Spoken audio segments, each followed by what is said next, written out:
చిగుళ్ళు ఉబ్బితే కీళ్ల నొప్పులు తలెత్తటం ఏంటి? చిగుళ్లకు కీళ్లకు ఉన్న సంబంధం ఏంటి? ఇవాల్టి వీడియోలో తెలుసుకుందాం. Hi hello, welcome to TV21 the better choice. నేను పుష్ప. ఎక్కడ చిగుళ్ళు ఎక్కడ కీళ్లు? చిగురు ఉబ్బితే కీళ్ల నొప్పి తలెత్తటం ఏంటి? ఆశ్చర్యంగా అనిపించినా ఇది నిజమే. రెండు వేరువేరు అయినా చిగుళ్ళు కీళ్ల మధ్య అవినాభావ సంబంధం ఉంది అంటున్నారు నిపుణులు. ఒకటి జబ్బు పడితే మరొకటి అదే దారిలో నడుస్తుందని పరిశోధనలు చెప్తున్నాయి. చిగుళ్లను ఆరోగ్యంగా ఉంచుకుంటే కీళ్లవాతం వచ్చే స్వభావం ఉన్న జబ్బుగా మారకుండా చూసుకోవచ్చని అనుభవాలు నిరూపిస్తున్నాయి. ఈ నేపథ్యంలోనే రెండింటి మధ్య సంబంధాన్ని అర్థం చేసుకుంటే కీళ్ల నొప్పులను నివారించుకోవచ్చు, తగ్గించుకోవటం సాధ్యమవుతుందంటున్నారు. ఇది విన్నప్పుడు నోటి శుభ్రత ప్రాధాన్యత ఏంటో తెలిసి వస్తుంది. చిగుళ్ల జబ్బు, పెరియోడాంటల్ డిసీజ్ తరచూ చూసేదే. చిగుళ్ళు ఉబ్బటం, రక్తం రావటం వంటి వాటితో చాలా మంది ఇబ్బంది పడుతూ ఉంటారు. దీనికి మూలం పళ్లకు గార పట్టడం, మచ్చలు ఏర్పడటం, నోటిని సరిగ్గా శుభ్రంగా ఉంచుకోకపోవటం వీటికి కారణమవుతుంది. మనం తినే ఆహార పదార్థాల ముక్కలు దంతాల మధ్యలో చిక్కుకుపోతూ ఉంటాయి. సరిగ్గా శుభ్రం చేసుకోకపోతే అక్కడ బ్యాక్టీరియా పెరిగి పొరలాగా ఏర్పడుతుంది. ఇది చిగుళ్లకు దంతాలకు గట్టిగా అతుక్కుపోతుంది. పొగ తాగటం, పాన్, గుట్కా నమలటం వల్ల దంతాల మీద పడే మచ్చలు ప్రమాదమే. వీటిల్లోనూ రకరకాల బ్యాక్టీరియా చిక్కుకొని వృద్ధి చెందుతుంది. చిగుళ్లను చికాకు పరుస్తుంది. గారలోని బ్యాక్టీరియా ఆమ్లాలను, విషతుల్యాలను ఉత్పత్తి చేస్తుంది. ఇవి చిగుళ్లను దెబ్బతీసి ఇన్ఫెక్షన్ కు కారణమవుతాయి. తొలి దశలో అంటే ఇన్ఫెక్షన్ చిగురికే పరిమితమైతే వాపు, ఎరుపు, నొప్పి వంటి లక్షణాలు కనిపిస్తాయి. పళ్ళు తోముకుంటున్నప్పుడు చిగుళ్ల నుంచి రక్తం రావచ్చు. నోటి దుర్వాసన కూడా తలెత్తవచ్చు. తగు చికిత్స తీసుకోకపోతే సమస్య తీవ్రమై పెరియోడాంటైటిస్ తలెత్తుతుంది. ఇందులో ఇన్ఫెక్షన్ దంతాలకు దన్నుగా నిలిచే కణజాలానికి వ్యాప్తి చేస్తుంది. ఇది క్రమంగా దవడ ఎముకకు విస్తరించవచ్చు. చిగుళ్లకు దంతాలకు మధ్య ఖాళీలు ఏర్పడవచ్చు. దీంతో పళ్ళు పట్టు సడలి చివరికి ఊడిపోతాయి. చిగుళ్ల ఇన్ఫెక్షన్ కు గుండె జబ్బుకు సంబంధం ఉన్నట్లు ఇప్పటికే స్పష్టమైంది. మధుమేహం, అల్సర్లు, కిడ్నీ జబ్బుల వంటి వాటిని ఉధృతం చేస్తున్నట్లు బయటపడింది. దీంతో కీళ్లను వదలటం లేదు. వయసు మీద పట్టం వల్ల తలెత్తే మామూలు కీళ్ల నొప్పుల్లోనే కాదు, మన రోగనిరోధక శక్తి మన మీదే దాడి చేయటం వల్ల తలెత్తే కీళ్లవాతం సమస్యలోనూ పాలు పంచుకుంటూ ఉంది. చిగుళ్ల జబ్బు, కీళ్ల నొప్పులు రెండు వాపు ప్రక్రియతో ముడిపడినవే.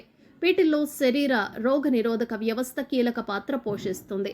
చిగుళ్ల జబ్బుకు కారణమయ్యే బ్యాక్టీరియాతో ప్రేరేపితమై వాపు ప్రక్రియ కీళ్ల మీద ప్రభావం చూపుతున్నట్లు అధ్యయనాలు చెప్తున్నాయి. ఇవి రెండు ఒకే రకం రోగ నిరోధక ప్రతిస్పందన మార్గాలను కలిగి ఉంటాయి.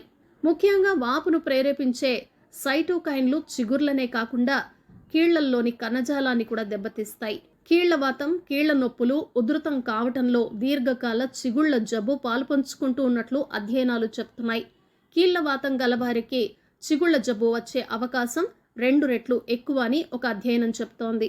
కీళ్లవాతం లేని వారిలో 28% మందిలో చిగుళ్ల జబ్బు కనిపిస్తూ ఉండగా, కీళ్లవాతం గలవారిలో 65% మంది చిగుళ్ల జబ్బుతో బాధపడుతున్నట్లు మరొక అధ్యయనం చెప్తోంది.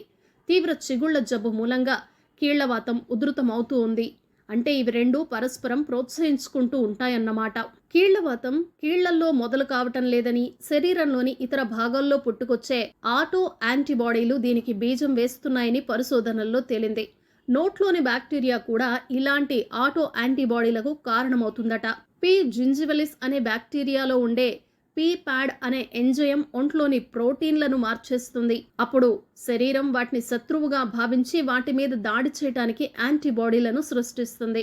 ఇవి కీళ్ల మీద ఉండే ప్రోటీన్ల మీద దాడి చేసే క్రమంలో కీళ్లను దెబ్బతీస్తాయి. కీళ్లవాతం, ఇతర రకాల కీళ్ల నొప్పులు గలవారి కీళ్లల్లోని ద్రవాల్లోనూ నోట్లోని బ్యాక్టీరియా ఉంటున్నట్లు తేలటమే దీనికి నిదర్శనం.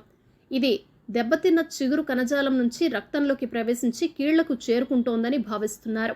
నివారణ మార్గం ఏంటో ఇప్పుడు తెలుసుకుందాం. చిగుళ్ల జబ్బును నివారించుకుంటే కీళ్లవాతం రాకుండా చూసుకోవచ్చని చెప్తున్నాయి అనుభవాలు. కీళ్లవాతాన్ని సృష్టించే రుమటాయిడ్ ఫ్యాక్టర్ ఉన్నా అందరికీ జబ్బుగా మారాలనేమీ లేదు. సాధారణంగా RF 7-8 దాటితే కీళ్లవాతం వచ్చే అవకాశం ఎక్కువగా ఉంటుంది. కానీ చిగుళ్ళు, దంతాలను పరిశుభ్రంగా ఉంచుకుంటే కీళ్లవాతం రాకుండా చూసుకోవచ్చు. వయసుతో పాటు వచ్చే కీళ్ల నొప్పులను నివారించుకోవచ్చు. నొప్పులున్నా తీవ్రం కాకుండా కాపాడుకోవచ్చు. అందువల్ల తరచూ దంతాలను పరీక్షించుకోవాలి. కీళ్ల నొప్పులు గల వారికి ఇది మరింత ముఖ్యం. చిగుళ్ల జబ్బును త్వరగా గుర్తిస్తే చికిత్స తేలికవుతుంది. రాత్రి పడుకునే ముందు, ఉదయం నిద్ర లేచాక రోజుకు 2 సార్లు బ్రష్తో పళ్లను తోముకోవాలి. పళ్ళు తోముకుంటున్నప్పుడు రక్తం వస్తూ ఉంటే నిర్లక్ష్యం చేయరాదు. నొప్పి, ఉబ్బు కనిపిస్తే వెంటనే డాక్టర్ను సంప్రదించడం మంచిది. చూశారు కదా ఇవాల్టి వీడియోలో చిగుళ్లకు కీళ్లకు ఉండే సంబంధం ఏంటో తెలుసుకున్నాం కదా. మరొక చక్కటి వీడియోలో మళ్ళీ కలుసుకుందాం. ఈ వీడియో గనక మీకు నచ్చినట్లయితే తప్పకుండా లైక్ చేయండి, షేర్ చేయండి, సబ్స్క్రైబ్ చేయటం అస్సలు మర్చిపోకండి. TV21 the better choice.